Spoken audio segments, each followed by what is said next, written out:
Uphila bokufinyelela khona le video makube kuhle makube mhlophe makukhanye kweyihlabathi zolwandle. Into engifisa ukuthi sikhulume ngayo izihlahla nje ezilayo ekhona la egcekeni, izinto ezitholakalayo ezi-easy ukuthi ukwazi ukuthi uzithole, but ezizokwazi ukuthi zilungise iy'nkinga zakho osuke unazo, ukwazi ukuthi uphile, ukwazi ukuthi ube right. La phambili kwami bathi la i-aloe le, inhlaba ne, but-ke ile encane ne, so uyayibona ukuthi inamacabhacabha inama-spot. Uma ngaphane kuwukuthi uwumuntu onenkinga yesikhumba, uthola ukuthi isikhumba sakho mhlambe siba nama-patches abamhlophe, kuba nama-patches amhlophe, or else uney'nduna ey'gcwele ubuso noma umzimba, or else umuntu ohlushwa kakhulu umzimba, ohlalahlale ulume noma ohlalahlale uncinze. Enza kanjena-ke, thola leli cembe leli, ufike ulikhiphe le cembe and then bese uyalikhekheleza, uvele le ndawo le e-transparent, emhlophe, ngizosho njalo, e-transparent emhlophe, and then bese uyayikhatha ube ngathi uyayigcaba, uyisike, then bese uthola usawoti ofine uwuvuvuzele lapho, ubese uthola isibabuli usivuvuzele laphaya, bese uthola i-cinnamon powder uyivuvuzele lapha. Le nto uzobe uyihlikihla kanje la ebusweni, uyihlikihle naphakathi kwalezi iy'ndawo, uhlikihle konke ubuso, uhlikihle ney'ndlebe yonke nomqala, bese uyayiyeka le nto, let it dry on you. Yomele kuwe, the time yomela kuwe uzohlala 15 to 20 minutes, ne? 15 to 20 minutes or to an hour, kuzodepend ukuthi umuntu obhizi kangakanani.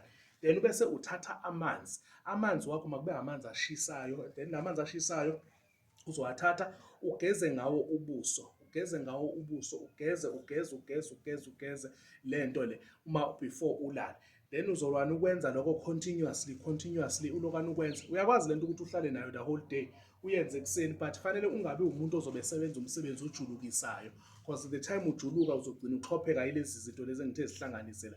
Uhlale nayo lento ilanga lonke, ntambama mase uyolala uyageza, and then emveni kwalokho uma kuwukuthi unayo iningi ekhaya, you can reapply ebusweni, uyiyeke yome ubese uyolala. Kanjalo izokwenza isikhumba sakho sibe fluffy, sibe soft as well. Into ongasiphinde uyenze futhi, ungathi mase uyilokhuzile kanje usuyithathile, the time soyithathile, asithathe le,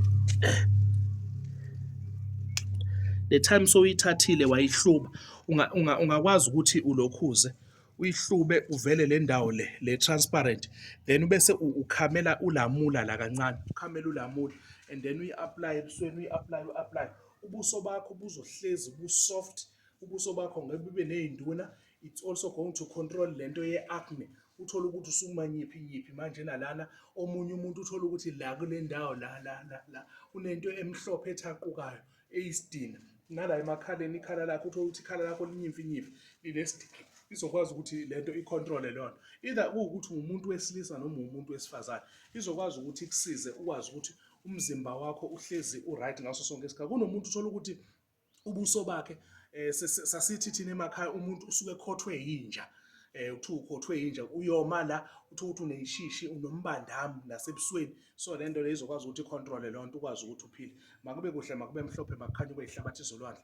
Umaqethuka lo, inamba u-083 9471 856, 083 9471 856. Akukho la singafiki khona, amakhambi iyona solution. Makube kuhle, siyabonga.